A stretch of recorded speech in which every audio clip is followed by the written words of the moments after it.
Okay, I'd like to welcome all of you to our guest speaker series in our entrepreneurship class here at ODTÜ. This semester has been interesting. We've been far away from our classes, doing everything online, and also our guest speakers also have to be online this time. However, that has given me a chance to invite some people in, which normally I would not be able to invite to our regular class in Ankara. So this week we have with us Eren Bali, a graduate of our university, computer engineering and mathematics, I believe, double major. Yes. And he has a real interesting story and a lot of things to talk about. So my role is kind of going to be to sink back into the background and let Eren tell a story. I will have a few questions for him from time to time. You can also ask your questions over on the side. Probably in the second half of today's talk, I will give you a chance to ask your questions as well. Having said that, okay, Eren, welcome to our class. It's great to have you here. And thank you very much for having me. So as you know, I enjoy speaking to our college students more than pretty much anything else. Excellent, excellent. Now, let's begin with your early life. Who is Eren Bali? Where were you born? What was your family like? What did you do when you were young? Yeah, so I was born. I was born in Malatya, in a small village. So our village is one of those mountain villages where, it's generally kind of relatively a fairly low income part of the country.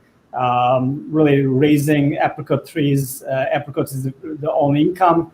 There used to be some income with maybe herding animals, but that was also damaged quite a bit. Like as I was going in 90s, there was obviously, as you know, like martial law, so that kind of completely that was really hurting the economy of the region. So I was born in my village.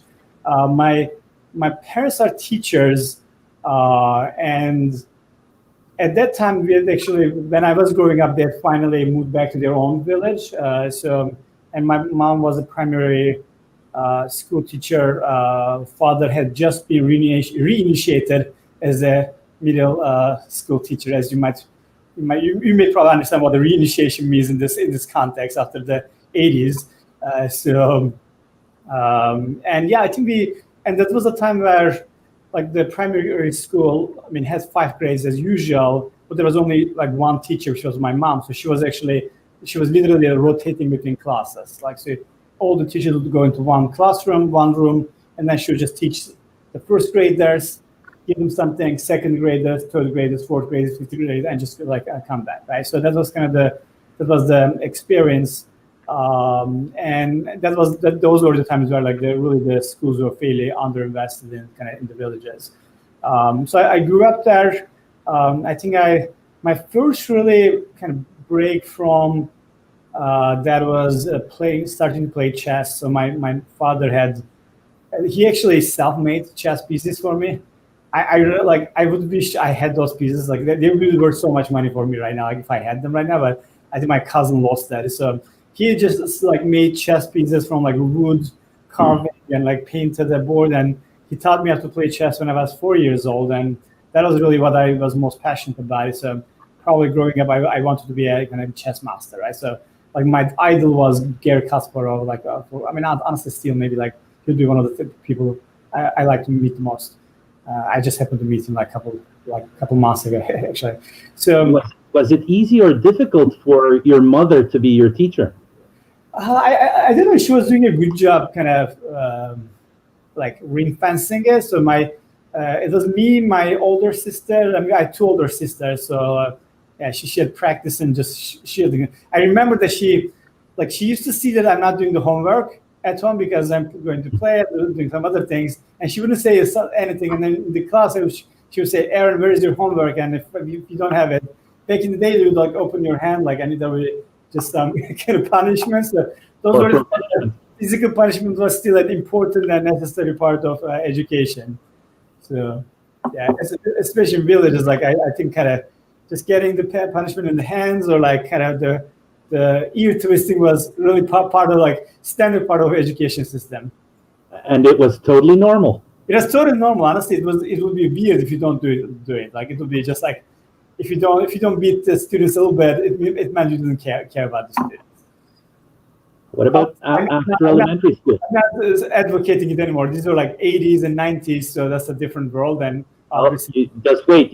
I know that you have 3 young children. Yes. Right exactly. now, you might not know it, but in a few years, you might start thinking about it. Yeah, I think that the idea passes your mind, but obviously the times have luckily changed. So how about after elementary school? Yeah, exactly. So I think I was in elementary school, end of elementary school. So we moved from the village to the city, to Malatya. I went to primary, secondary school in Anatolian high school. And then I think for high school, I went to Malatya High School this time, so the science school, Fen Lisesi. Yeah, so I think it was relatively standard, like Anatolian High School, Science High School. I decided to stay in Malatya instead of going to maybe Ankara or Istanbul, which was probably a bad decision in retrospective. But I and my older sister were in the same class. We both just had the option to go to Ankara, but I think like when you're sometimes grow up in a small town, like it kind of feels scary to go somewhere else.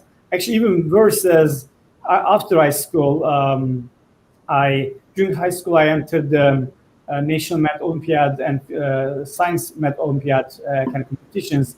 The first year I entered science, so I entered the physics Olympiads, which again was a mistake. So I did score fine. I went to the second, like the place where you have 20 people in a camp. So, but I couldn't go further because I realized I was actually far more interested in the mathematics piece of it than physics. So second year I entered from mathematics, and this time I ended up winning a gold medal in Turkey's National Math Olympiads. And internationally, I won a silver medal in international Olympiads.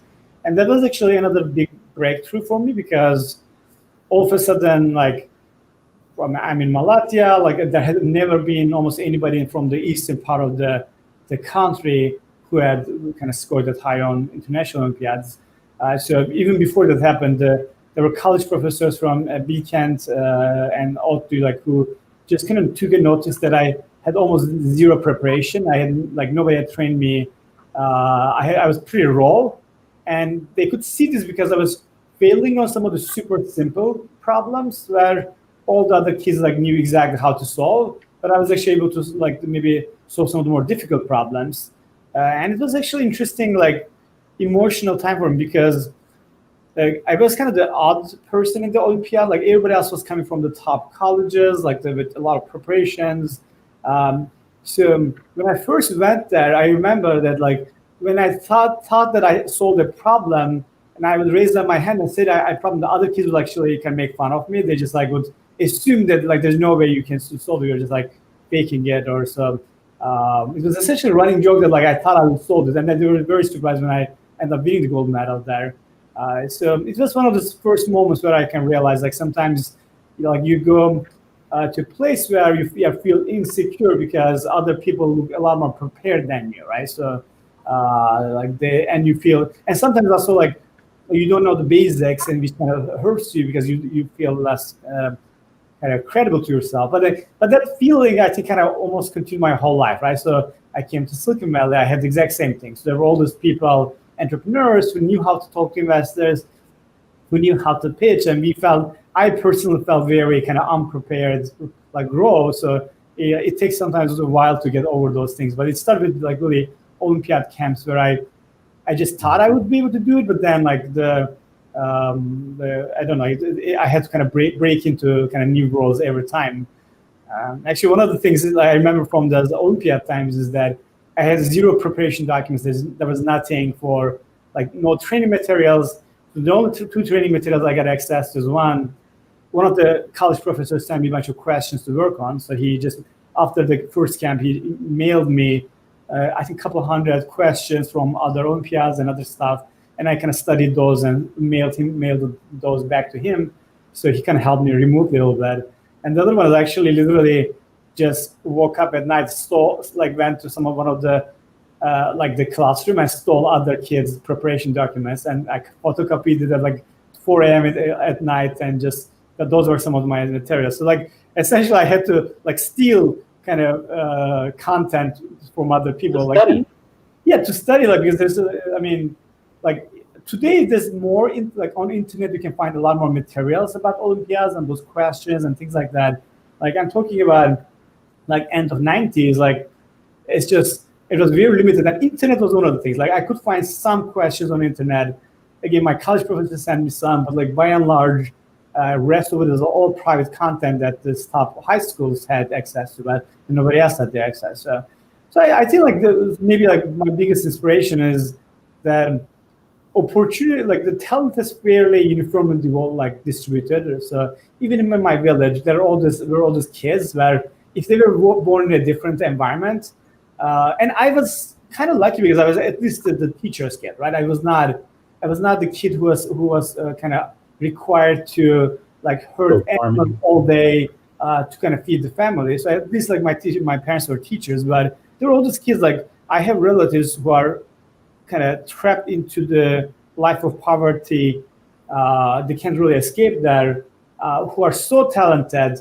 If they were born in a middle class family, they would be like a very famous artist, very famous like kind of like person. If they were just born in a different family. So really, I mean, like I sometimes give you stories about my own kind of excess issues, but the reality is like, I mean, there's far more talent than we are utilizing in this world, which has been kind of the core theme of all my entrepreneurship and entrepreneurial endeavors. For example, one thing which worries me a little bit about the direction we're going in, when I came to ODTÜ in 1988, mm-hmm. and before me, most METU students were probably coming from the 3 or 4 largest cities and maybe the 10, 15 top high schools.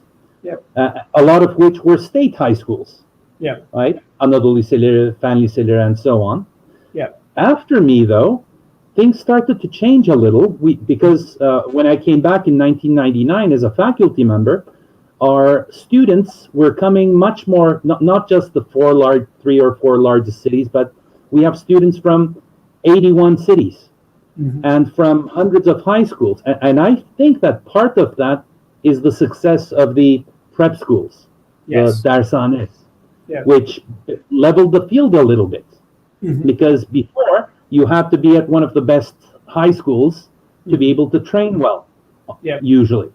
Mm-hmm. But now things are changing again. A lot of the prep schools have closed down or semi-closed down. So I'm kind of wondering what's going to happen. And is everyone going to get a fair chance? Because a lot of people that I know send their students now directly their children to private schools.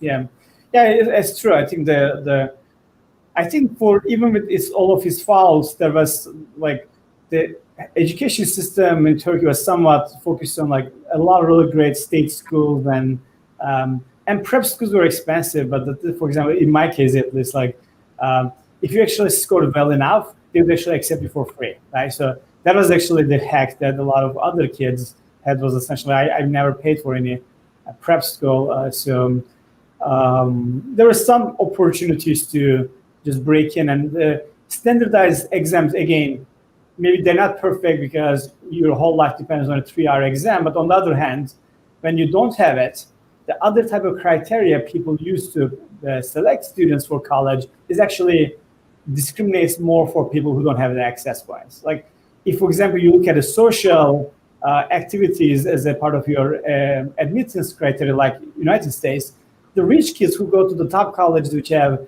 theater clubs and other stuff, all those like, and they have guest speakers, they have all the like, they have 100 times more like kind of opportunities for the social activities and clubs. That is just like, when I think like theater club and I'm looking at where I grew up, like it just feels funny. Like the ideal feels funny to have like a theater club and any kind of the social activity there. So it is, I think, like with all its faults, standardized exam is at least a way for people who did not then go to like the top, like the best places to kind of catch up, right? So I worry like about that too. But that said, I think on the positive side, I think technology is at least like giving a leveling, like some like opportunity for people to catch up. It's not just like academics. I mean, as an example, when I was growing up, almost all of the top chess grandmasters were in Soviets, in Russia, because you couldn't really find any strong player in your local city to play. So like it's just, and you cannot get better without playing like top players, right? So, and now because of internet, everybody's primarily playing online. So if you look at the grandmasters, like they're far more distributed around the entire world. The world champion is Norwegian. Norway is a very small country. There's no way it could have enough strong players, but like you can play online, and then all of a sudden, like a ton of like the top players in like India and kind of Japan is just far more distributed than it was 20 years ago. I think similarly, a lot of the internet is just all of a sudden creating like opportunities which would be impossible like before that. So we are at least opening up a little bit because of technology. Let's get to your university. So you finished high school. You've taken the nationwide university entrance exam. Yeah, I'm guessing you did pretty well. I actually I did well enough there, but I was because I had scored the gold medal, the silver medal international Olympiads. That year they passed a law where like we essentially had free admittance to any university we wanted. So I essentially entered from because of my Olympiad like medals. Gave me kind of direct admittance. I did that. That was a time where, like, because when I entered international Olympiads, it was actually done in the United States.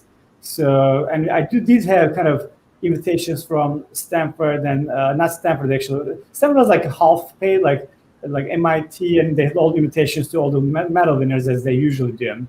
But I was kind of like too scared to go there because I was also very fairly young. So I had skipped 1 year in primary school and started early. So I was really 15 when I started college. I turned 16 in the first year of college. So just going from Malatya to kind of United States felt really scary. And my older sister was in ODTÜ already. So just going to ODTÜ felt like the much more comfortable option, which I don't really regret. I really enjoyed my time at ODTÜ. What did you do here? So I studied computer science first, and then I started double major in mathematics. When I first entered college, I assumed that I would be a mathematics professor. That was my just expected. I would say probably. I mean, I was really going to study mathematics, and I just added computer science because why not? So I like. Exactly. I like computers. That's why I did mathematics. I was debating between doing a kind of economics mathematics double major versus computer science mathematics double major. And I was normally planning to just do my master's, PhD in maybe United States, master PhD United States, become a college professor, and then like who knows what's going to happen next. That was the plan. And I started my first year in computer science, computer engineering department.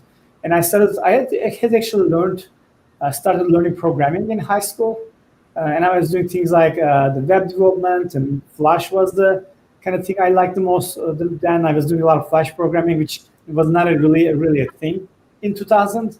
So in 2001, the first year in college, I started building essentially a browser-based music playing software, which was honestly at least like 10 years ahead of its time and the reason we were doing it is because I did not own a personal, like a laptop type computer. So I was essentially staying at the computer engineering labs until 2 a.m. every morning.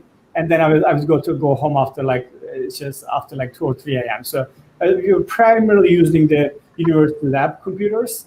So the laptops were way too expensive back in the early 2000s.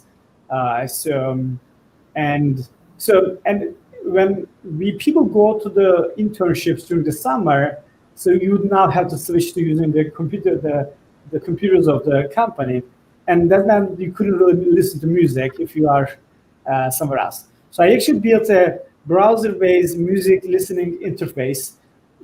Most students probably wouldn't even know what this is, but like there used to be a software called Winamp, which was the de facto music playing software, desktop software, and you'd actually download a lot of MP3s. And in Turkey, obviously, most of them will be kind of pirated ones, but that part aside. So that's like how people listen to music, is you download a lot of MP3s to your computer and use Winamp to listen to it.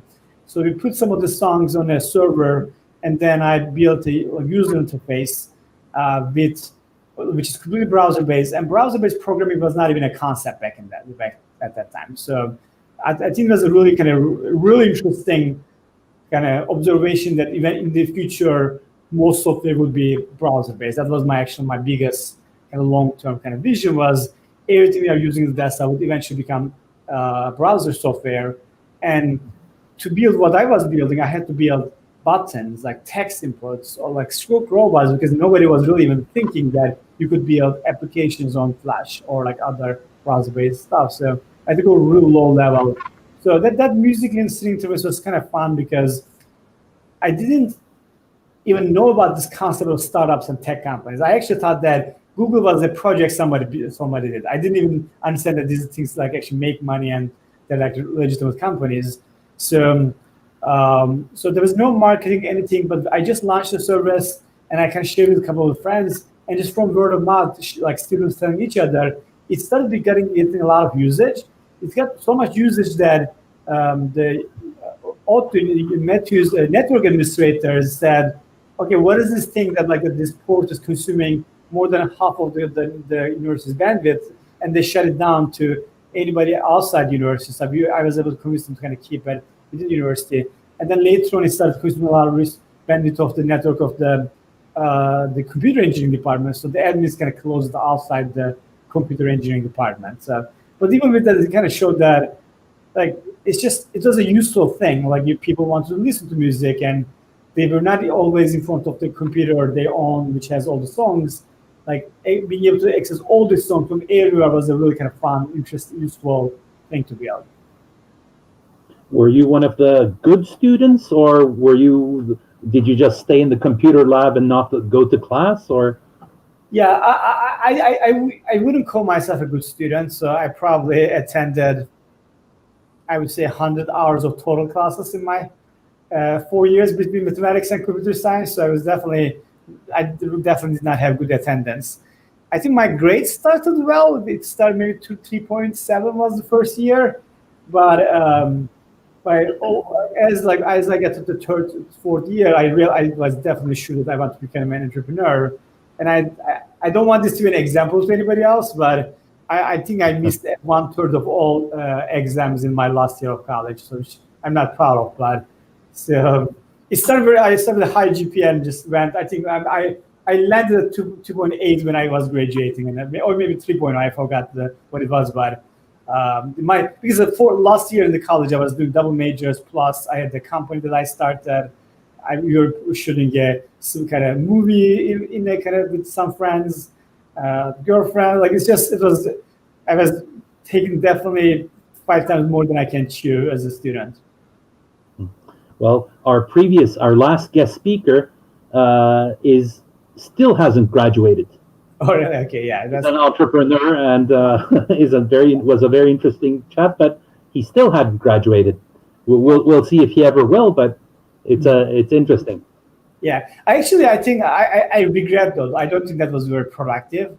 So because I put way too many things on my plate, and it just was like a constant, like, oh, I missed this exam. Oh, like there was this project we had to finish by this thing, and the customers are not angry, right? Like I would have to sometimes work on the project, which we had a delivery time, and then like cannot just do anything for the actual kind of exam. So it was honestly unnecessary amount of stress to put yourself into. So I would definitely not suggest it. I think like you pick 1 or 2 things and you try to do it well, it's just much more productive. Here's a comment from another, I guess, department mate of yours who later came to our department. Mm-hmm. Engin was a faculty member here and now is working for Opsgenie. Maybe you know him. Yeah. And his, I guess, undergraduate average was probably even lower than yours. Yeah. Yeah, exactly. I did score pretty highly on the exams I entered. So I was mostly bad at just really even just following up with like when exams are, and like I would miss them too often. I would miss like projects a bit too often. So I would say like I was very good at certain things and really complete. I mean, I had actually I did a 1 year extension. I like finished it 5 years, and I actually the last year was just because I had forgotten to enter all the Turkish course exam. Actually, literally extended like 2 semesters because I just did not attend the Turkish. Like because I just almost assumed that nobody would actually fail you for Turkish because it was an elective kind of uncredited course. But it looks like any class you fail, you always have to finish before you graduate. Yes, yes. So what were you doing in the time you weren't attending class? I mean, I was in addition to the having fun part, but entrepreneurship? Yeah, I started my first company. The first company was essentially a product to visualize houses in a 3D kind of interactive 3D way, so that people could sell those houses before they are built. That was the idea. So as a part of my last year college course, graduation project, I actually had built an interactive 3D engine, graphics engine. So we're using that. We were using that to essentially simulate doing a house tour in the computer. So that was, I think that was 2004. And yeah, so we kind of sold that to some kind of large construction companies, and that was partially because there was a huge like housing boom in Turkey. So we kind of thought that would be a good like business to create. And yeah, we sold to a couple of places, and I started a company around it. And before that, I used to do a lot of like other random projects. I would build like projects for American companies, like startups in Silicon Valley, kind of Turkish companies. I would just really build whatever has to be built. So which is kind of nice, like fun to like learn hundreds of different skills. That like I did everything from audio programming to simulating earthquakes to just building one of the first AWS clients just for like other clients. But then my first company, like where we were building a product, was this interactive 3D kind of house thing. And I think that the thing that we quickly realized is construction companies in Turkey are not really your like best customers. So don't want to say anything bad negatively about it. I want to say, like, as a fourth-year college student who was 19-year-old, I had meetings where like people with guns had to just like search me before I entered the room. So things got kind of easy with the. Did you get your money? Yeah, like some of it eventually. So, and I wouldn't even have any ability to ask for it. And so anyway, so we were working with a couple companies there. Again, it was interesting in terms of like I did so many different things. It was kind of nice for learning, but the 3D thing did not work. But at that time, I kind of had this thought that you could actually build software that would make it easy for people to teach other people online in a real-time fashion. So I had this idea that there are all these people who are experts in different subjects, and somebody could build a software to make it easier. And while we were building that, CoScape needed a piece of software because they were bringing entrepreneurs from Europe mostly to kind of teach the Turkish entrepreneurs, and that was an expensive project, like an expensive thing to do. So we partnered with another company, and we offered to kind of do these things live for them. So actually, they kind of paid us a little bit of money to build a software to kind of do this live kind of classroom teaching. But then meanwhile, so while we were building this, and they essentially helped us do the R&D for it. And I thought like my real goal was, once we build the software, we just make it free for anybody who wants to teach online. And that's what we did. We launched a company called NoBand last year in college, so it was after I graduated, right? And the goal was essentially, it was the same idea with what Udemy is today, except we thought the key product, the critical product, was an online classroom application. So I was working on that with my co-founder, Oktay Çağlar, who's essentially a graduate of I think he was your student at one point. So he graduated from the management business administration department. We were high school friends as well. So Oktay and I started working on this live classroom application, and that actually, yeah. So we launched No Band, but very quickly we realized it was not going to work because, like with live classes in 2005, 2006 type of like time frames, like most people were not primarily online. So even if they want to take a course, they would have to just show up in the right time. That just did not really like. I mean, more than 90% of the people would like should not be able to attend the class on time. So and marketplaces are always hard to create because you need people who are experts in the subject who wants to teach, and just mix them with people who want to learn the subject, and then you also have to do them just bring them together at the same time. Was really hard. So the Turkish like a no band kind of education experiment didn't really work, and a lot of our actually. And the way we were funding it at Oktay was we actually were working for Silicon Valley companies at night as engineers, and we were taking our salary and using that to kind of fund the rest of the team during the day. So it was a kind of during the day we were working at our small office to build like no band, and then at night we were working full time for Silicon Valley companies as engineers. That was also very taxing. Like you really just burn yourself out. Like even if you're young, so it was fine, but it was a pretty hard kind of time to just to do both like work day and night, like two different full-time jobs. I don't really suggest it to anybody. Because you're one of our claims to fame. We used to say the goal of ODTÜ Teknokent is within the next years produce at least one more unicorn. Yeah. When I first heard it, I said, huh? Just a second. What do you mean one more? And then we said, well, we've already done it once. Yeah. And I said, when? How? And then we said, oh, yes, Eren with Udemy, he started it here and so on. We kind of skipped over the part when you shut it down, you went to San Francisco, you began it over, you grew it, and then did it again. Yeah. But like when we started Udemy in the United States, actually what happened is like our visas were rejected, and like Oktay had to even go back to Turkey for a couple of years. So we actually had to, even though we had started in Silicon Valley, we got our funding from Silicon Valley investors. Our team was in ODTÜ Teknokent, so almost all the engineers were working there. My co-founder was working, Oktay was working there.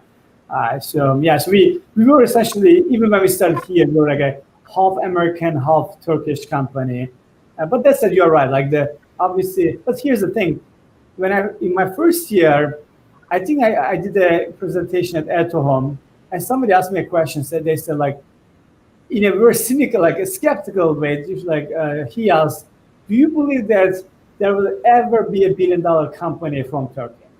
Right? And my answer was, and at that time we had just raised $1 million seed funding. I said, look, I don't know, but here's the thing. We first have to build a bunch of $10 million companies, and then some of them will become $100 million companies, and some of them will be $1 billion. Like it's okay if you build several hundred million or 10 million. Yeah, like there's a pyramid. Like you can't just it's not a binary thing. It's not like all or nothing. And I totally believe like Turkey has a ridiculous density of talented young people. The talent in Turkey is just like amazing. I mean, at Udemy, there's the only reason, by the way, like we have a lot of engineers at Udemy who are working from Turkey, who are in our Turkey office, and even Carbon, I'm just incorporating a Turkish company so that like we just hired 4 people from Turkey, and I'm planning to hire maybe a couple hundred people from Turkey alone, right? So like, why am I going to Turkey to hire people? It's just because Silicon Valley hiring engineers, designers, product people, machine learning people is very hard, very competitive. Turkey is one of the most like underrated places to hire talent. And it's not actually a cost matter as people think. I can guarantee you, I really don't care about how much people cost, like in different parts of the world. And the cost of this is not as big as people think, because yes, America is more expensive, but then you lose some productivity because people are remote. At the end of the day, it is just about like where can we find talent, and in Turkey you can find a lot more like strong engineers, designers, like other like technical people than we can find in other parts of the world. So that's why I think I always believe Turkey has a lot of potential. But as I said, there are other things that has to happen, like funding and ecosystem has to build. But now one thing I'm proud of is like, I think forget Udemy, but Peak Games is an actual Turkish company. It started in Turkey. Cesar is a good friend of mine. It was sold for $1.8 million. Actually, it just started before Udemy. So, and Trendyol, like Demet is a friend of mine. So again, just amazing success, billion-dollar plus company. These are all kind of local examples, and then now several other companies actually started in Turkey who are doing extremely well. And both in Silicon Valley and in Turkey, I see a really like ton of like great success stories. I think one thing I think we did is I think the biggest value you didn't provided was actually like just give inspiration for other people, like and show them that they can also become successful internationally. From Zeppelin to like Firefly to like I think a ton of companies studying Turkey are extremely successful. We've had a few comments. One, Oktay's graduation became clear, 2005. Yes. And yes. I have his GPA, but I can't share it, privacy. And Orchun, the one who told us about the graduation date, has a question about the challenges and advantages of partnership. So I'm guessing this is a team question. Did you get along? Have you lost a lot of partners, co-founders? What was it like? Yes, Oktay and I never had Oktay and I, my partnership has been like lifelong, right? So he still comes visit my kids every weekend. So so we have always been very strong. We had other folks that we were partnering that we work out in the early days of like Northbound and like even when we were trying to start Udemy. So I think and this is very common by the way, like I think 2/3 of the time the entrepreneurial partnerships actually break up. So one thing that has to happen is you have to be philosophically on the same page with your co-founder. So, like, how much risk you want to take? How much, like, you want to focus versus, like, hedge your bets? Like, these type of things that have to align.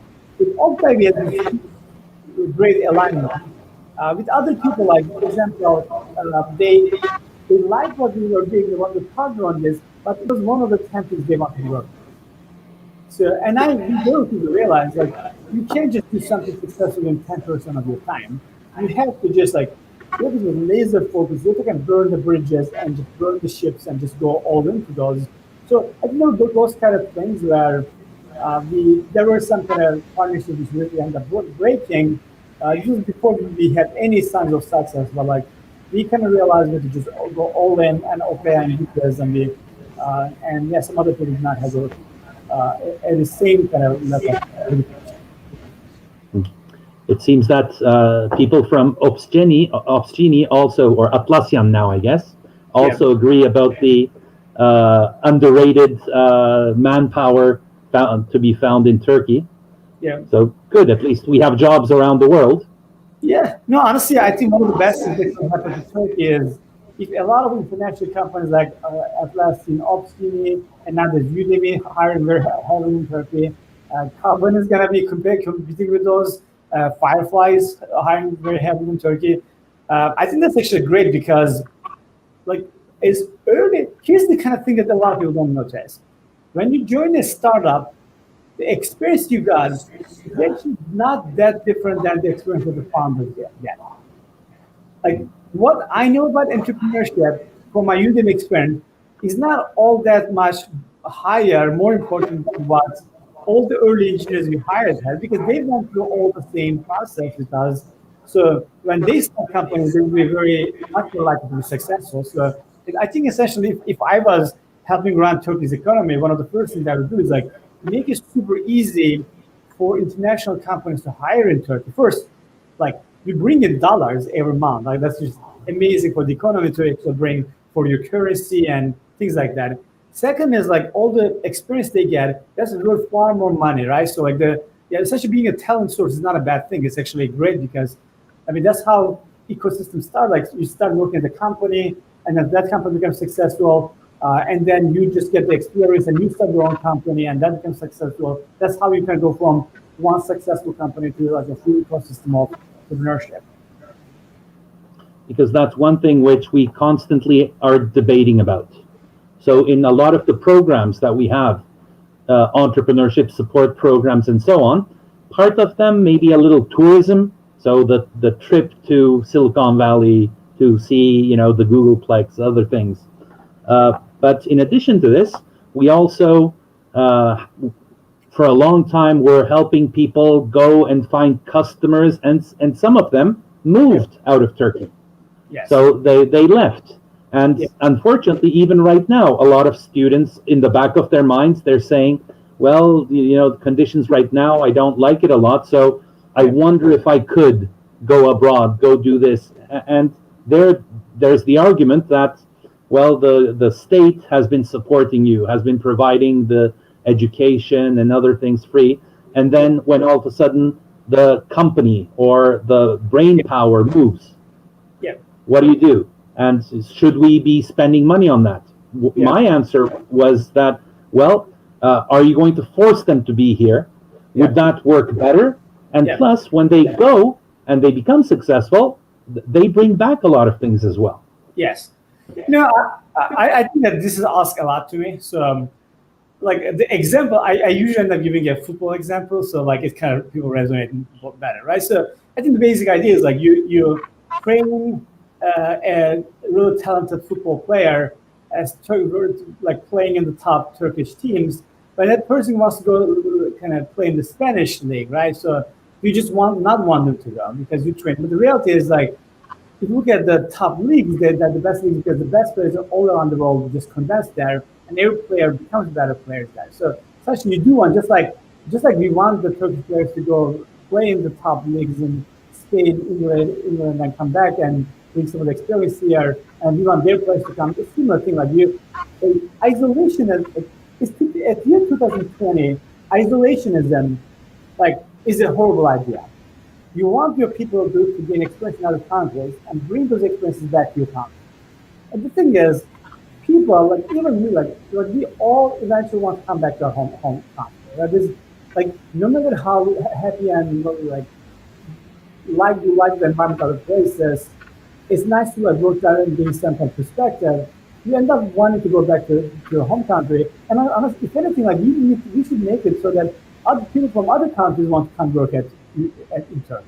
Like the solution is not just preventing people from going. The solution is literally attracting other people from different parts of the world to bring their talent, their skill set here. And I think one of the most important things we can do is again, just let's make it super easy for people in Turkey to work remotely to other international successful companies, because that's a way to kind of keep them in Turkey while they're still gaining a lot of experience there. And really kind of experience is the biggest asset you can bring. Like people think talent is an asset, but talent doesn't happen just by itself. Like talent is actually the amount of potential plus the experience that people gain. That becomes a talent. So once you cut down the experience component of it, just that you have a bunch of young people who are smart does not really bring anything back to your economy.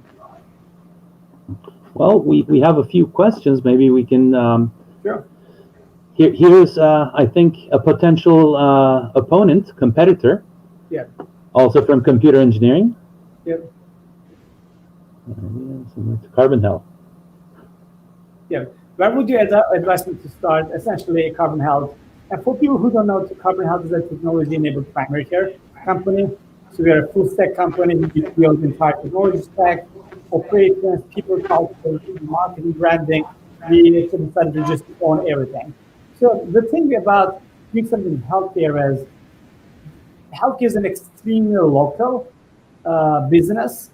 Every country, every city is it's not a winner-takes-all business. It's hard to imagine one, Google has probably 50% market share across all searches, right? So it's a true market winner-takes-all business. But healthcare, it's really hard to imagine one company owning 50% of the entire world's healthcare services. That's a lot less likely to happen. If anything, healthcare is far bigger than any other industry, right? So that's partially why it's not going to happen. So I think like in every country, the product you are going to build is going to be different. What I would suggest is like pick a place where you understand the dynamics really well, and just build your software. I think Turkey is actually a good market, except the only challenge with Turkey is Turkish health system is a little bit too public controlled. There's not as much room for private innovation. Unfortunately, actually, I'm going to be speaking to the, the Minister of Healthcare and also a lot of the top organizations. And one of the things they're asking me is like, what is the downside of the fact that it's a little bit too like controlled? Like, especially the private industry is a little bit too big, right? So their private hospitals, I think, is too limited. So I think Turkey is that issue, and I don't think that's going to be changing over the next years because there's definitely benefit from having private companies innovate in a much like faster pace in the country. So I would not One thing to watch. suggest you to come to the United States for that because I honestly don't even suggest first-time entrepreneurs to do something in healthcare yet. Healthcare in the United States is too big, too complex, and you need to be able to survive for 4 or 5 years, like 3 or 4 years before you actually get any chance of success, and you need to be able to raise a lot of capital very fast. So that only really works if it's not your first company. My warning would be careful in Turkey because it's very highly regulated. Yeah. There's a lot of rules, regulations. A lot of your payments come from the government, and they can be delayed, sometimes indefinitely. So it's a hard game to play. Yeah, it's not impossible. But I think like regulations, I agree, is something. That's why it's not always usually great for first-time entrepreneurs. Like you need to be able to run the legal piece, the regulations. I mean, they're doable, but healthcare is almost never a good idea for a first-time kind of young entrepreneur. One thing I noticed with your idea of the carbon health side, in some other interviews you were mentioning, could you tell us how the idea and where this kind of, after Udemy, maybe we'll come back to it, but now that you're working on carbon health, how did this pop up? Where did it come from?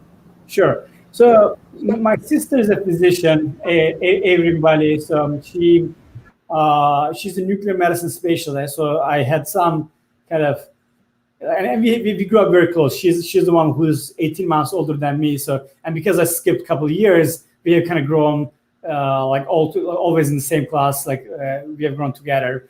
And my mother had a disease called neurosarcoidosis. This was, I think, 2005, 2015.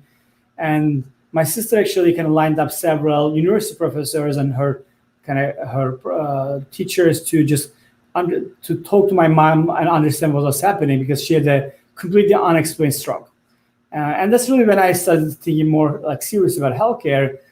So I made some observations. Like one of the first observations I made was doctors are one of the most scarce resources of the world, everywhere in the world, not just United States, Turkey, everywhere in the world. The doctor's time is a resource that has to be really valued, right? But then we were giving them the tools that were far worse than the tools of cab drivers in the world. Like we optimize every single second of cab drivers with companies like Uber and Lyft, and we waste 80% of the doctor's time in kind of with real bad tooling. So I started making some sketches about how I would actually just design the medical records so the doctors can more quickly understand what's happening. So I started making them sketches. And I was not planning to start a company, but those early sketches I made kind of got stuck in my head. And I couldn't stop thinking that like somebody who is a great technology group, like technology product person, has to kind of rethink all healthcare delivery from the ground up. And I also started thinking that like there were a couple of things that really kind of just got me into it. One is in Silicon Valley especially, there are technology companies which play in the healthcare space. They do like healthcare delivery, like forward on medical parts. There are hundreds of them, but they were all exclusively focused on this small, rich population. Such a ton of companies were competing to become the healthcare provider of Google employees, Uber employees who make, I don't know, just like 6 figures, really lucrative. I mean, essentially they were all focusing on the top 5% richest part of the country.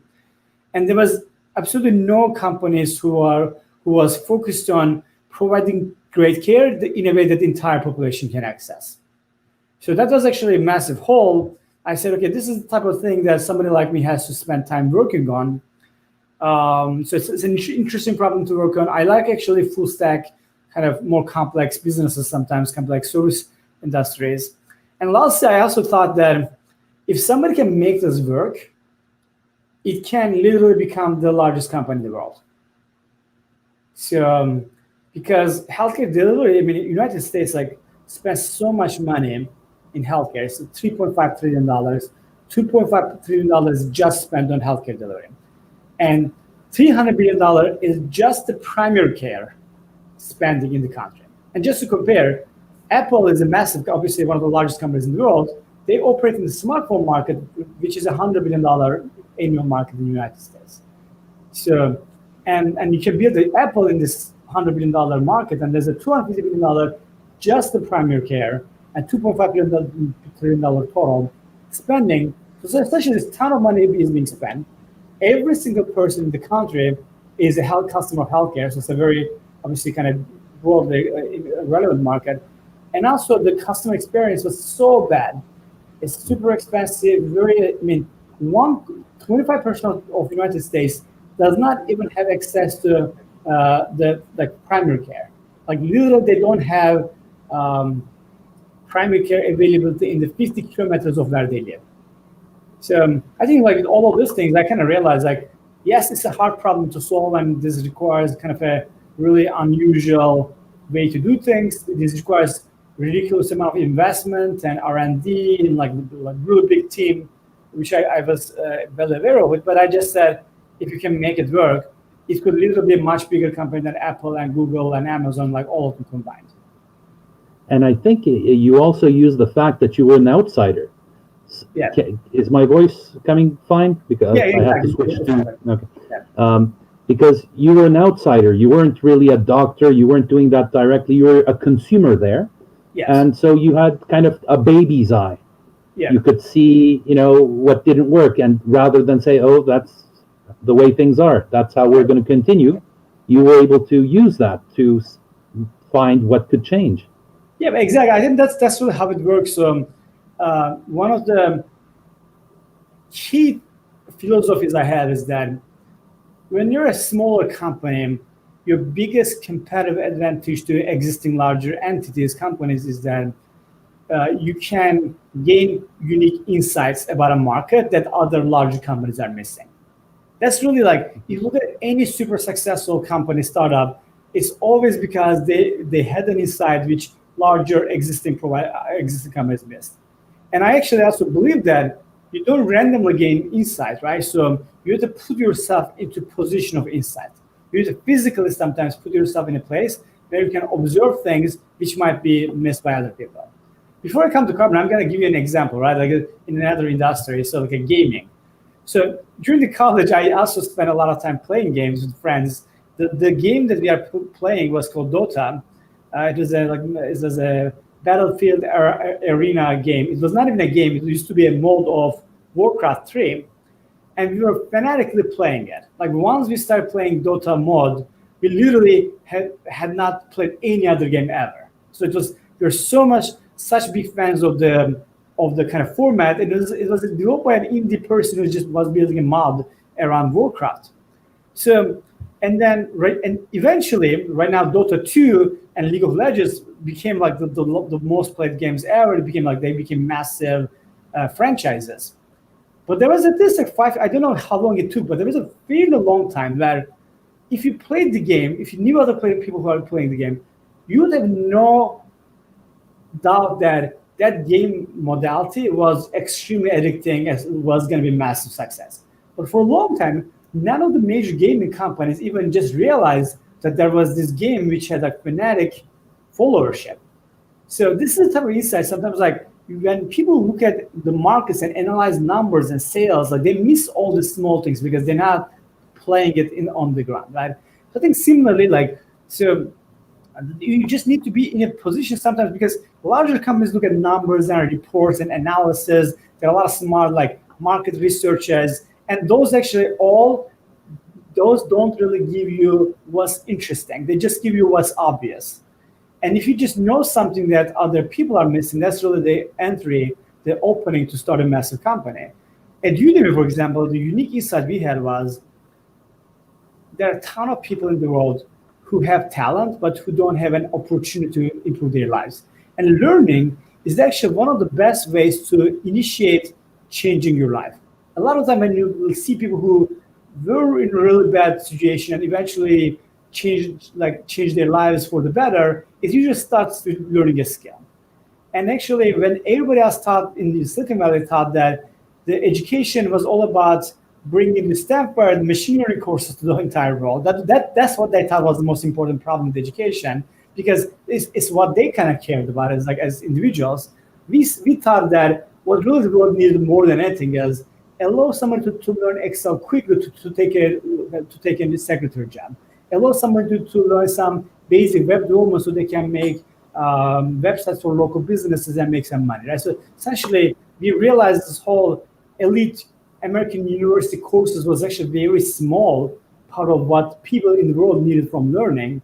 So that was the unique insight there. And I think at Carbon, to have these unique insights, we actually opened a small clinic inside the office. I hired a bunch of designers, engineers, physicians, nurses, and then put them to an office. And then we opened a clinic inside the office physically, and we started seeing patients. And I made it forbidden to even look at other healthcare software. Literally, it was forbidden to look at other healthcare software. And we had to come up with the exact design, workflow, technology, everything from first principles.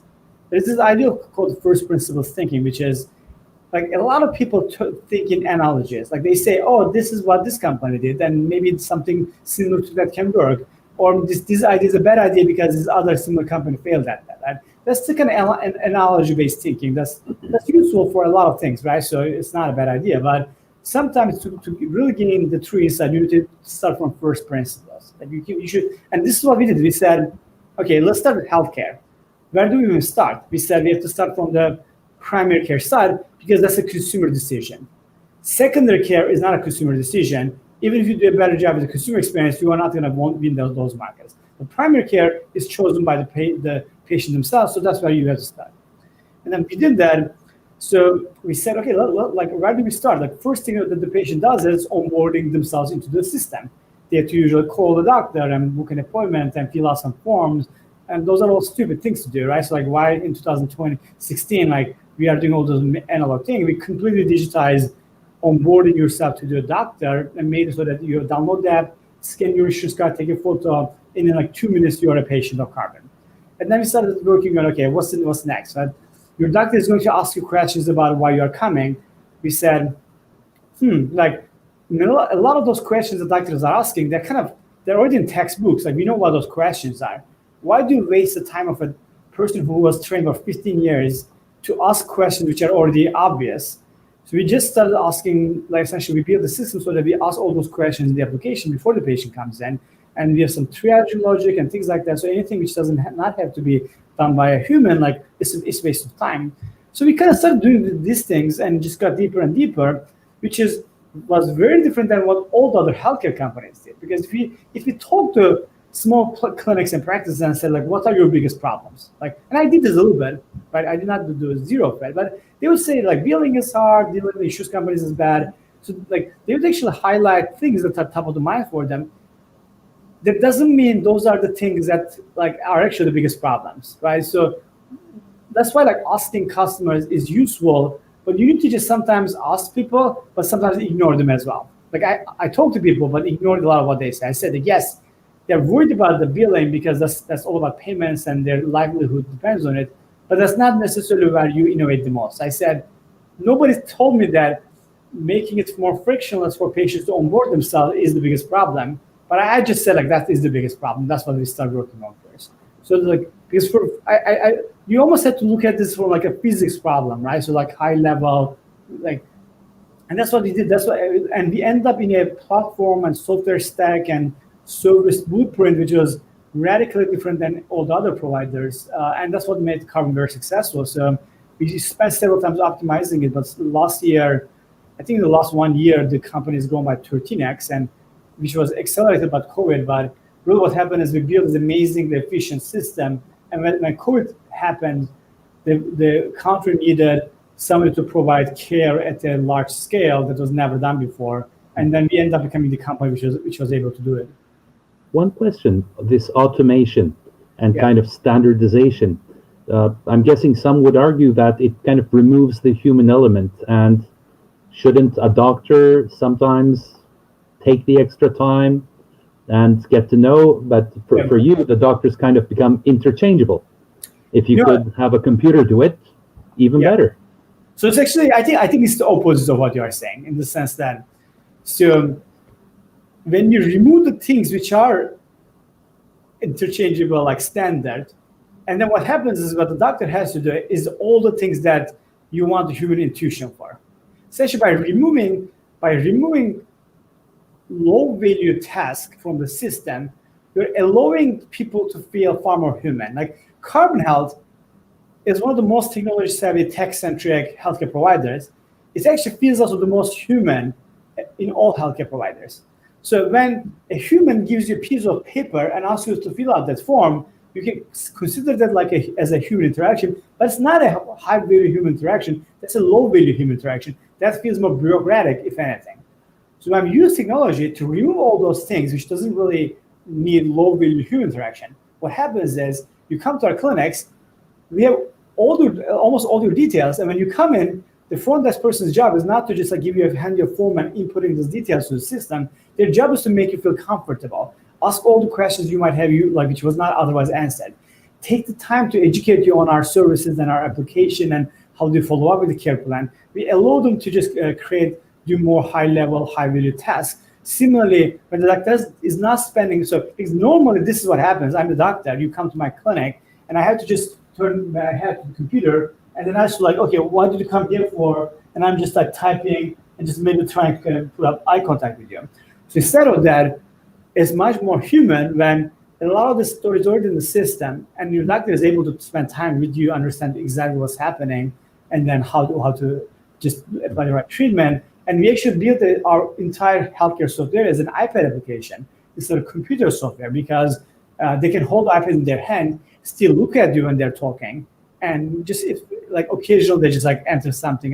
This is a lot easier, right? I'm just for a second looking at because it feels like you are putting something in a notebook, right? So iPad-based software, cut down unnecessary stuff. That's actually far more human it feels far more human than any kind of old school healthcare system.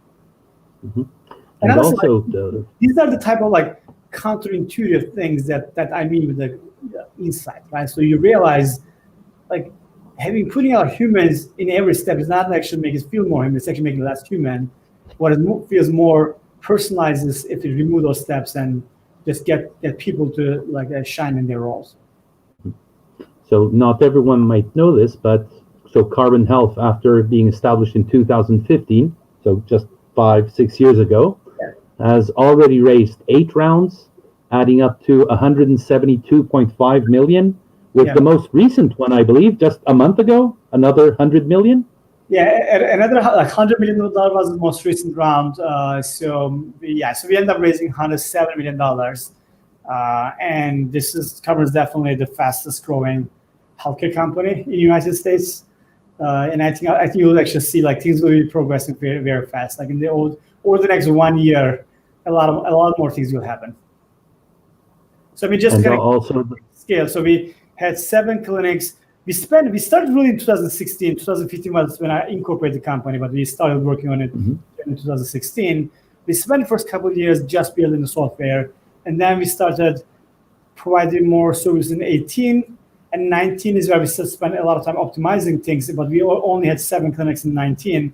So right now, in 1 year, we now have 40 clinics, and next year we'll be having 170, and by 2025, we'll have 1,500 locations. So we become by far the largest kind of healthcare provider in the United States in terms of the number of locations and patients. Yes, I was going to ask whether that's a stretch target or realistic. No, that's very realistic so far. Actually, one thing I did different than Carbon is we take planning very seriously. like we actually have budgeted every single one of those 1,500 locations already. So we know that the money is coming. So it's actually on top of the money we raise, we have some non-equity capital, and we have different forms of mezzanine debt and other stuff. So actually, at Carbon, I get a really kind of strong kind of, I was like finance masters as well. So because this is more capital intensive, so I actually. I mean, we are fairly savvy when it comes to kind of capital formation and things like that. So, and you're very interesting in that, very few people have the luxury of building a unicorn, establishing a unicorn. You're, I guess, on your way to doing it twice. Yeah, honestly, at this point, you can't even, I cannot disclose, but you can. The rumors state that Carbon Health is already getting term sheets at $1 billion plus valuation. So, I think we are right there. So, and I think Carbon is going to grow just a lot faster. So this as I said, I actually think it will become one of the top 5 largest companies in the world, if not the largest. Wow, that's a great story. But I have kind of this question. Now, you had established Udemy. You made it into this giant.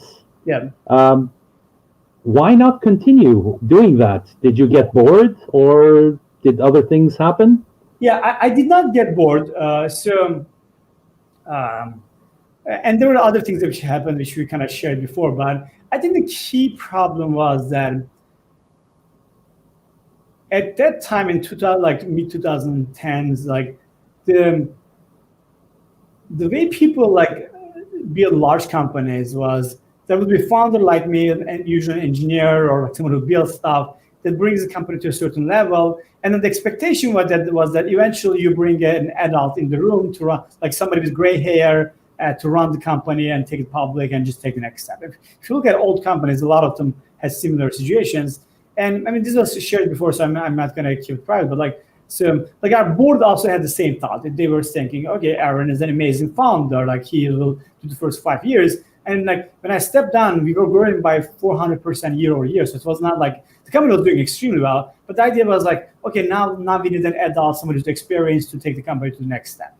And I actually thought that was a kind of good, sound advice. And at this point, I think we now know that was probably the wrong advice. And it wasn't evil from the investors. That it was just literally, I think the market didn't understand that the entrepreneurial energy sometimes gets even more critical than the kind of experience. So it's actually, now I know when I help other companies, I said, okay, you might hit a place where you don't know what you have to do next, because you have to grow in your CEO job. But it's more practical to actually support the founder CEOs with really kind of strong support layers, rather than thinking that bringing a more experienced person is going to help a little bit, because you definitely lose some of the entrepreneurial energy. So I think even the board would probably agree on that. I think that, but it was. But do you think? Yeah, do you think all founders can grow into that role? Because some of the founders, the way they manage, micromanaging, keeping close track of everything, it can become a problem when the company grows. Yes, so that's 100% true. Not every founder will be good at being a long-term CEO. That's true. But it's all about the ratios, right? Essentially, 20 years ago, almost every single founder was expected to be replaced by an experienced CEO. That was definitely the plan. Mm-hmm. And I think in 2010s, it just was a 50-50 thing. So some investors still thought that was the right thing to do.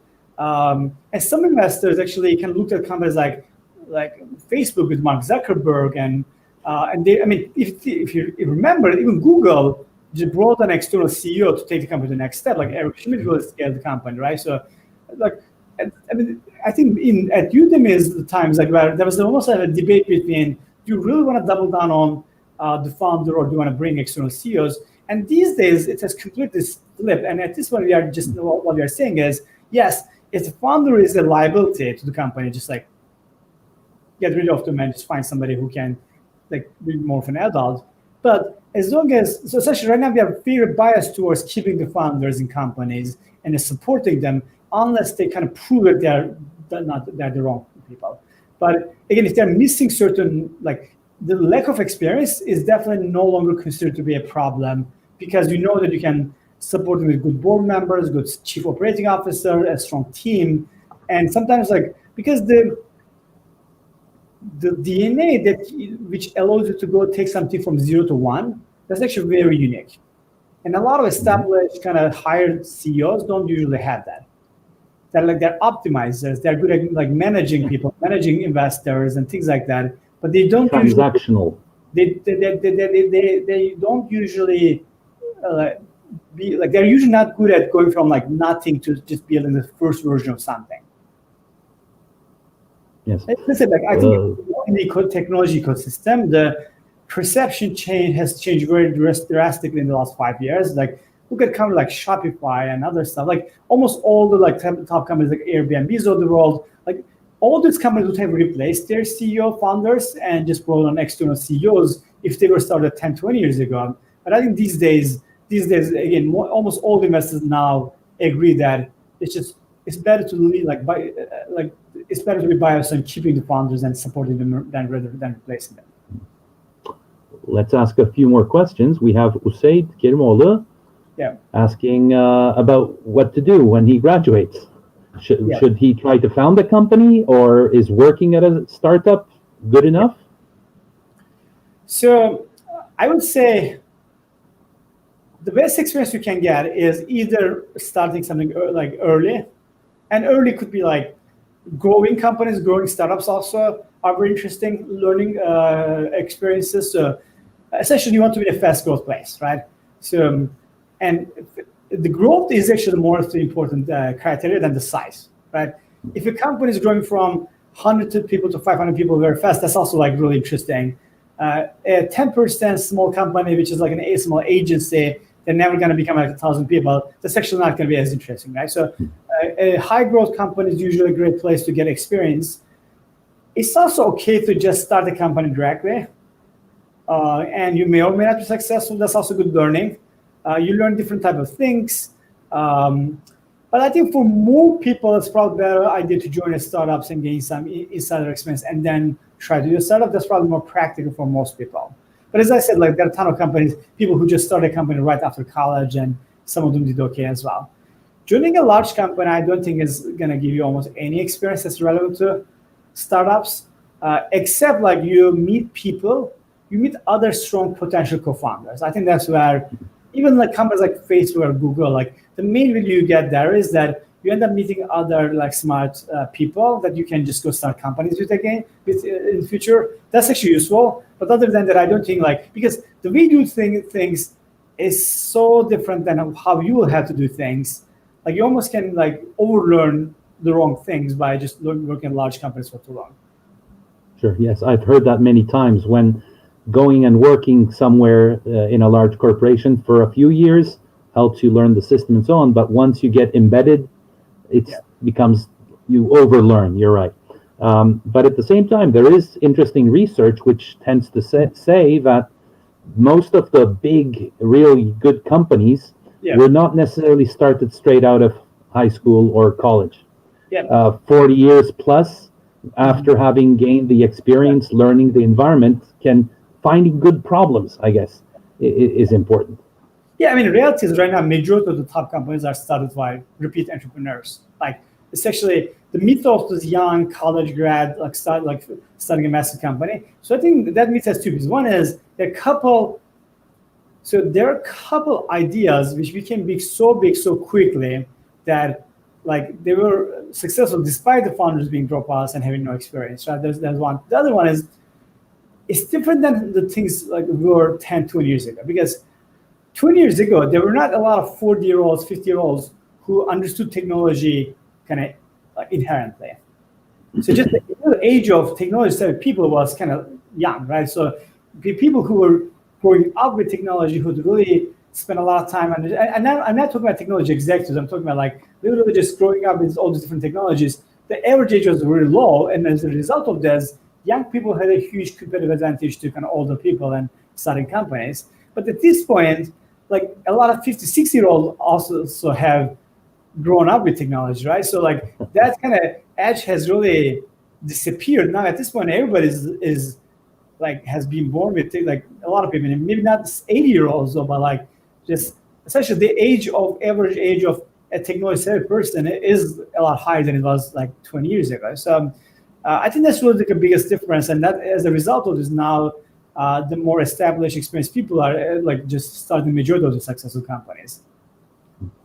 They're just a lot more like first-time entrepreneurs than second-time entrepreneurs. That's why like 1 million first-time entrepreneurs try to start something, and let's say 0.1% of them become successful, and then let's say 100,000 experienced people start companies, and then 1% of them become successful. But like it will look like there are still a lot of examples of this first-time entrepreneurs. Mm-hmm. Here's a question about, I guess, some people considering moving over there. Is there seed funding available? Do they need to offer something like this? So actually, that's a great question. That was almost impossible before. So I tried this when I first started Novan. I first came to Silicon Valley so that I can meet a bunch of investors and raise some money. I realized over time is like fundraising is mostly about like just especially seed funding is all about like some investors just trusting you. It's a mostly like emotional connection. And in the old days, the only way to do this would be just like being around them, right? So most investors would not even actually. I mean, here's the thing: like just forget going from Turkey to the United States and raising money. Even people across the bridge would not be able to come to Silicon Valley and raise money. Like people want to do it physically here, back in the day. That has changed quite a bit over the last several years. I think for example, last year, I think more than half of the funded company, like most, like I think at this point, like 70 or 80% of the funded, like highest funded companies are actually not in Silicon Valley. So at least it has actually expanded outside the Silicon Valley, and as it's expanding, people are now more seriously looking at non-American, non-US companies as well. So that's getting better and better. And with the pandemic, I think investors start getting used to trusting people with purely like video-based communication. Like we raised our series $100 million round with 0 in-person meetings. I actually just like met the lead investor. Like we had a quick like walk this Tuesday. So after like several months, I think actually this pandemic is actually causing people to just not be less worried about the physical location. That said, there's some advantages and disadvantages. You have to have a U.S. market at least, because nobody's going to invest in a market they don't understand. So we actually, if your customers are all Turkey-based, that's a complete no-go. But the investor will at least need to have a good feel of what market you are serving. The exception is if you're a later stage company, if you have a lot of numbers that you can show, that's a different situation. Then like if you're Trendyol, right? So like you're a fast growth company. At this point, it's no longer about understanding the market. It's all about like, I'm going to look at the numbers and just realize that you have an amazing business. Peak Games is the same, but if you are targeting the US market, like you need the session investors, seed investors who just either know you or can get to know you and really like you, and also who understand exactly what you're like the market you're serving. Here's a series of questions, or 2 of them, from John Ananam. Many great startups succeed because their competitors don't see them as threats, so they don't swat them away, I guess. Yeah. What do you think about Coursera and edX? Yeah, I think those are good examples of what I was suggesting, right? So we started in 2010, and I think they started in 2012, and at that time, like we were barely raising some money and just not.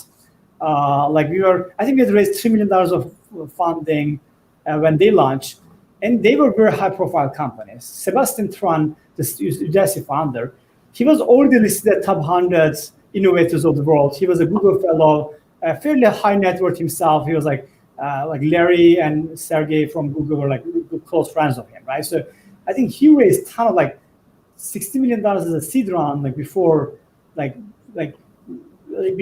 started, right? So they were far more funded, and I mean, right now Udemy is far bigger than Coursera and Udemy. Like, there's not even a competition there. Just like kind of put it out there. Like, we were much larger, so like they did this mistake. So they got stuck on this idea of bringing high school, university courses from top colleges to other people. And they just completely ignored that Udemy's business was a much better business because they were getting so much press, so much funding, so much interest, so much hype from everybody else. Like that hype, they just felt like that hype showed them that they're successful. So while Udemy is just growing month or month in a like much faster pace than they did. Like so, if you actually go to Google Trends, like go to Google Trends, write Udacity, Coursera, Udemy, and you'll actually see that. So like by the time they, as soon as they launched, they got so much press, they became 10 times larger than Udemy overnight. But they got stuck in this market of higher education courses, which was extremely elitist. And they didn't realize that the opportunity was in mass market for at least 5-6 years. And by the time they realized this, it was kind of too late. Like Udemy had escaped velocity, so they couldn't really catch up with Udemy. But I want to, in my class, I want to use your Udemy. But Yeah. Unfortunately, I keep on having to tell my students, go to Udacity for Steve Blank's class, Yeah. take that, finish it, show me that you completed it. Yeah, I mean, look, that's true. Like, so, I mean, we just make the deliberate decision that there are really strong companies in this higher education world where, like, when we first started Udemy, the goal was to also compete in that market. But when a lot of companies, so when you have a bunch of competitors competing in what we consider as like a smaller market share to the total customer, the patient, students, so it's just there's too much competition in a small part of the market. You don't want to waste time competing in that market. We just decided to completely ignore that and just let other people take that market. And similarly, language education, like pretty large business, but then there are too many well-funded, successful companies that we just like decided to ignore them and just pick things like technology, business design, more skill training that has a lot more humans interested in more like lifelong manner. And just to provide some background to our listeners, watchers, we had said Carbon had raised 172 million in 8 rounds. Udemy has raised 273 in 10 rounds, over 10 rounds, actually. Yeah. And I guess they're having to find new names for their rounds. Last one, it looks like Series F. And yeah, I think the names don't matter because like at one point, like you raise money from like small amounts of money, just gonna update your valuation. So Udemy is a profitable company, doesn't really need to raise money. It's just like when you hire people, you don't want to be remembered from last valuation, just up like you raise a round, just update you. You say, okay, now you're worth $3.5 billion instead of $2 billion from last year. So it's mostly just like the names of the round don't matter. At that stage, like you're just getting small amount of capital more real time, actually more continuously. Mm-hmm. Okay, another question from Janan. Your idea has to work, has to be good idea. It also has to be controversial. Yeah. What's controversial about Udemy and Carbon Health? Yes. So the most controversial thing about Udemy was that, and here's the thing, like every investor passed on Udemy because they said there's no way consumers will spend their own money and own time in learning a skill without a certification. So they were thinking that education was a bad market in general, but more importantly, like if you don't have certification, if you don't have a diploma, they thought like it was impossible to start an education company. And even people who gave money to us had the same thought. They actually didn't think, they thought that this is not gonna really work, but if you eventually get accredited, then it might be an interesting business, right? So that was very controversial, but then now it's like 10 years later. So here's the thing. To me, that was a stupid comment. I didn't tell investors that they're being stupid because books existed. People spend their own time and own money learning from books, and books don't give you a diploma. I was like, look, books say, like, I just want to say, like, you're saying this can never work, and there's this other physical thing, which is a worse kind of analog version of online courses that has existed for a long time. People use this.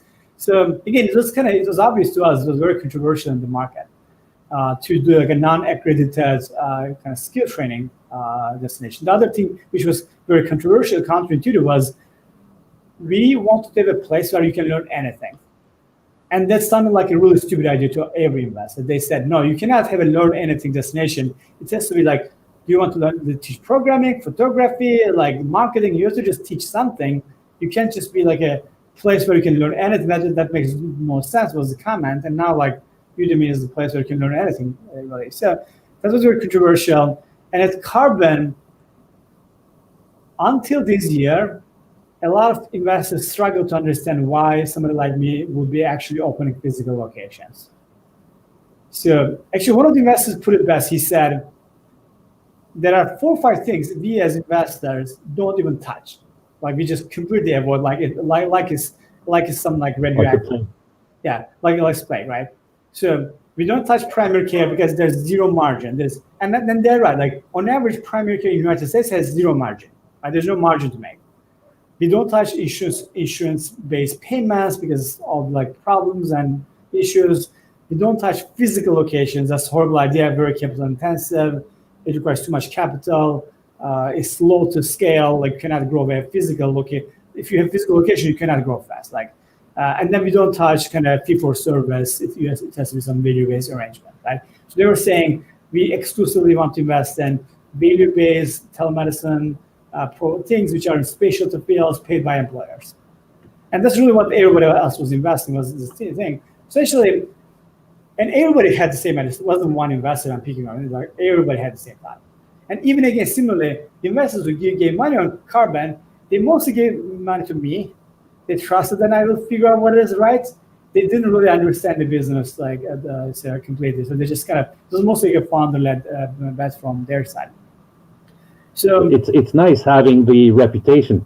Yeah, exactly. That's what happens. If you start one successful company, next time you're not going to have issues raising early stage rounds. Late stage, you still have to be successful, but early stage, your first 2 rounds comes for free. To me, all of the investors, everybody was wrong. Just literally, everybody was saying the same thing, and I was like, you're all wrong, right?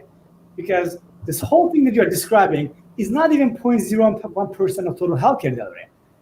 Majority of healthcare delivery still happens on physical locations. It's paid by insurance. It's fee for service. It is actually, and primary care is more than half of all the visits, and that's the only consumer decision people make. That was I argued that we actually really struggled to raise money in Series A, B, C. The part of the reason we raised a lot of rounds was because we actually struggled to raise a large round. So Carbon literally went out of money twice. 2 times we had $0 in the bank. So I had to just have some existing investors save us. They put us maybe an extra couple $1 million just going to save us through the day. I just wrote an article that I'm going to publish probably this week about this. So it was not clear. The early stage, yes, there were investors who just said, Eren, I trust you. Here's some money. But as we had to raise the later rounds, we really struggled to do those things. And now 2020, it's just this whole idea that it's capital intensive was completely misinformed. It's just investors not understanding the nuances of the details. They're not looking at this from first principles. They're looking at the high level. If there's physical location, it's capital intensive. That was their perspective, which was, again, it's true for a lot of other businesses. It's true if you're going to build hotels. But if they actually look at how much we are spending to open a clinic, we spend $700,000 opening a clinic. We make $1.5 million EBITDA per year on clinics. Nobody who, when you have preconceived notion, you kind of miss that. But when you get an actual first principles, most digital companies, when they put money on advertising, and they eventually expect to get that money back from the advertising spend back. Even Snowflake, amazing SaaS company worth $6 billion, they get the money back in 15, 18 months. Their digital advertising spend comes back in 18 months. We actually return the upfront investment of clinics in less than that time. So it's essentially all about if you're gonna do great return on investments. Exactly. So if you just say, oh, brick and mortar is expensive, then you miss all the best companies. You have to just say, if the upfront investment does not come back in X months, that's expensive, right? And the second thing about scaling fast, right? So the argument that you cannot scale physical locations fast. So look, Starbucks have gone from 0 to 80,000 locations.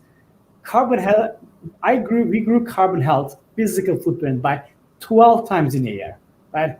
And this year fundraising became easier, and because when people said, "Oh, isn't it like going to be slow to expand physical locations?" My answer was, "Look, with all the respect, do you have any other portfolio company who has grown by 12x this year?"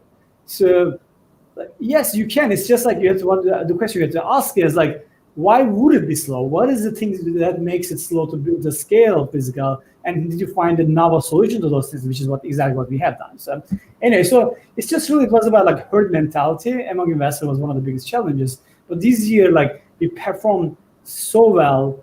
Anybody who looks at the numbers will have like zero doubts. Like, and that's what happened. Like, and now like since we raised Series C, the company has doubled its revenue in the last 3 months. But it's not fair. Well, everybody is hurting. Udemy and Carbon and Corona seem to go hand in hand. So good choice, good timing. Yeah, I think actually I sometimes have mixed feelings about that because it's kind of weird feeling to like see all the other companies to hurt. But the reality is actually most companies have done fine. So airlines and maybe ticketing, there are certain categories, but generally it hasn't been as bad as people would think it would be. So the market is actually doing really well right now. And I think Carbon has grown not just faster than other industries, but we've grown faster than any other healthcare company, right? Because we showed up when the country needed our help. Like we tested 500,000 people this year, and CVS was Trump's main partner in COVID response, and CVS is 1,000 times the size of Carbon, and they only tested 10 times more people than we did. So we essentially grew by actually showing up and building things that people needed like faster than anybody else. And so it was really about like, it wasn't a market growth. So most companies are actually struggling right now in healthcare space. So we grew because we were able to adapt and build solutions faster than any other company in the United States.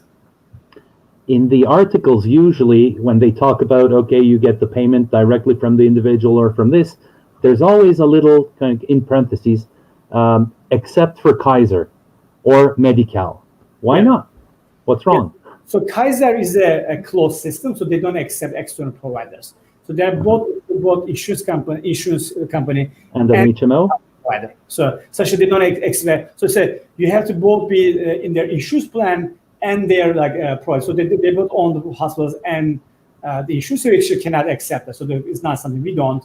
And Medi-Cal is the one that really hurts me. Like we cannot accept. So Medi-Cal it's called Medicaid sometimes. It's the safety net for the poorest people who are making below the poverty line.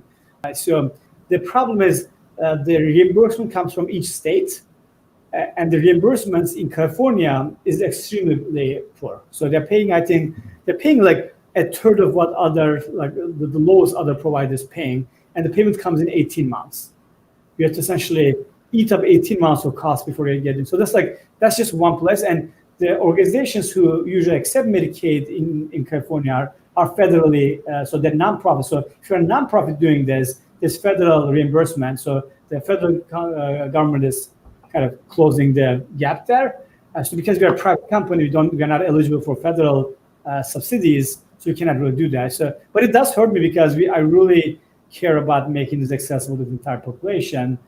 So we are still kind of thinking really creatively about how can we reduce the cost even further so that somebody who's on Medicaid still can access Carbon. Bora is asking whether you're becoming an investor. So I do angel investments a little bit, but right now I'm kind of realizing that, and I have invested a lot of Turkish entrepreneurs. So probably majority of my investments are Turkish entrepreneurs. I'm kind of slowing down this a little bit because Carbon is going through like a really crazy growth period right now. So, and I realized like if you want to be a good angel investor, you have to invest in 40, 50 companies per year, which means you need to be able to meet 500 companies per year. So I definitely don't have the time for that. So it is essentially I'll have to give like a year or two pause because Carbon is getting like a really aggressive growth pace. But I'm trying to help a little bit, but I do have a limited bandwidth right now between Carbon's growth and there are like maybe 10 to 20 companies I'm already helping. I'm an investor in the board. So like 10 to 20 companies I had to focus on in terms of the help, and I had to essentially close the applications for future. Burak is asking, did Carbon Health turn out exactly as planned? And I'm going to add on to this question. For example, when Elon Musk went on to his Tesla and others, sometimes he almost went broke a couple of times because he invested everything he had. I hope you haven't gone in that far. Yeah. So yeah, I didn't have to go that part, and it wasn't as expensive as starting a Tesla. So I did not have to. But I think there is actually a lot of similarities with Tesla, right? So the reason Tesla really struggled to raise money was, despite being like from a very well-known entrepreneur, investors have herd mentality. So the feedback he was getting is there hasn't been a successful American car company in the last 18 years. So 80 years. That was literally their comment. And before Tesla, there were 4 or 5 really spectacular American car company failures. There are actually documentaries about them you can watch. So, and what they were not saying that there's some rules of physics which makes it impossible to build cars in United States. They were just saying, it hasn't happened in the last 80 years, so it's not going to happen this time. Which is exactly kind of like the herd mentality that I was talking about. So I think similarly at Carbon, like part of the feedback was you can't scale a physical brick and mortar business fast because nobody else has done it before, like at the speed in healthcare world. And there have been other companies which have failed in this type of business, right? They've been like very slow growth companies.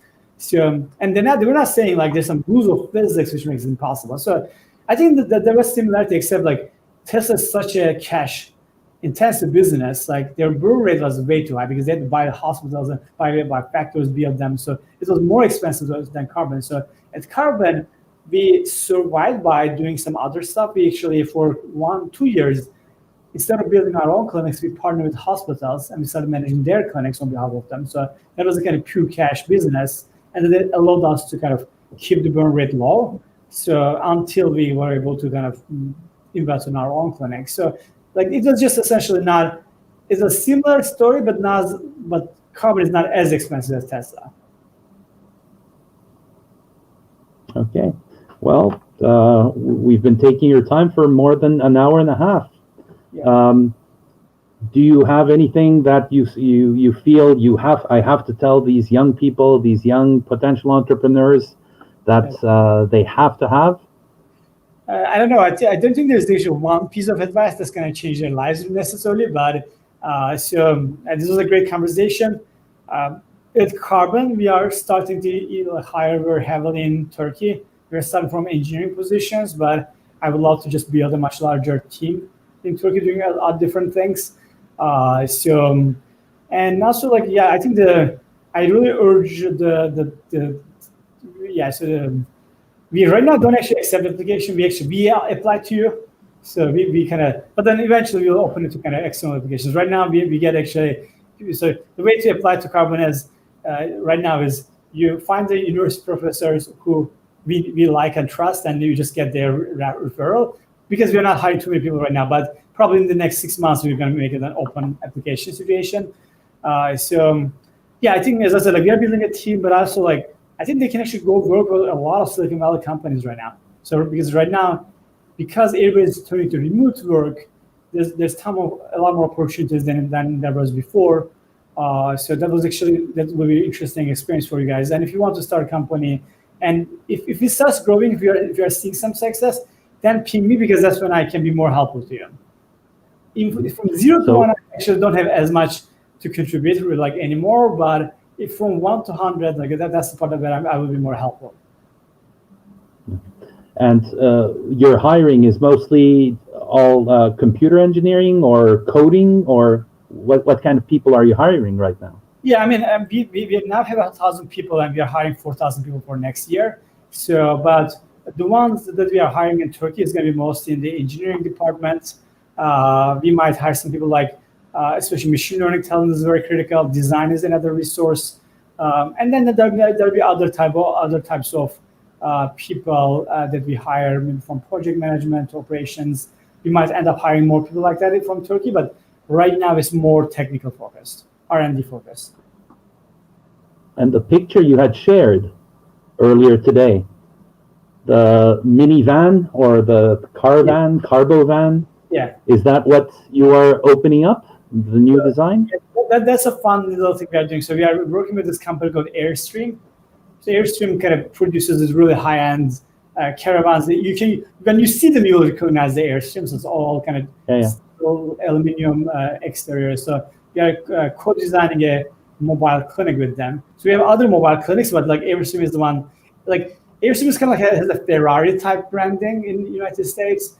So it's an Airstream clinic, the first one that's going to be going live. So it was a design for that. And I think like several people in the Twitter thread figured that out. It's a nice design. Yeah.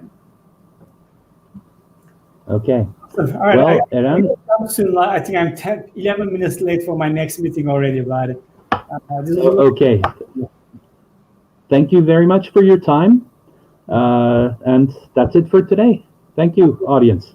Adil, it was great to meet you again. Chat with you, and good luck everybody for what you are working on.